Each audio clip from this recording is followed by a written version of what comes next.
उस जीवन का एक वेरी इंपॉर्टेंट वर्क और है, और जो वेरी इंपॉर्टेंट काम था, घना जरूरी कार्य था मनुष्य जीवन का, उसको तो हम एक एक्स्ट्रा सा काम मान रखा था। 6 महीने में कभी चले गए अपने इष्ट धाम में, कोई त्योहार आया उस दिन कोई प्रसाद बना लिया और खा लिया, कभी थोड़ी बहुत कोई आरती मंत्र जैसे भी प्राप्त थे कर लिए। ये न तो कोई भक्ति थी, क्योंकि शास्त्र विरुद्ध होने से वो भक्ति भी नहीं थी, और न ही हमारी विशेष रुचि थी। आत्मा परमात्मा के बिना तड़पती रहती है, इसलिए वो कभी अंगड़ाई लेती थी तो काल ने ये 36 जाल बना रखे हैं।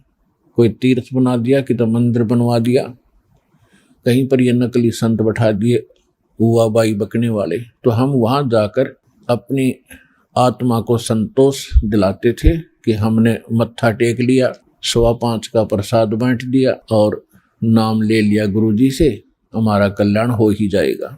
ऐसा नहीं था। ये सब काल की भूल भुलैया और हमारे अध्यात्म अज्ञान का ही परिणाम था। तो यहाँ आने से आपको सबसे पहले अध्यात्म ज्ञान से परिचित कराया जाता है। इसके साथ साथ आप पर आने वाले सभी संकटों का भी निवारण परमात्मा करेगा, क्योंकि आप उसके बच्चे हो, आप उसके बेटा बेटी हो। यदि पिताजी समर्थ है, सक्षम है, और बेटा या बेटी किसी कारण से भी गलती कर देते हैं, उनको कोई हानि हो रही है, तो अक्षति पूर्ति पिता तुरंत कर देता है।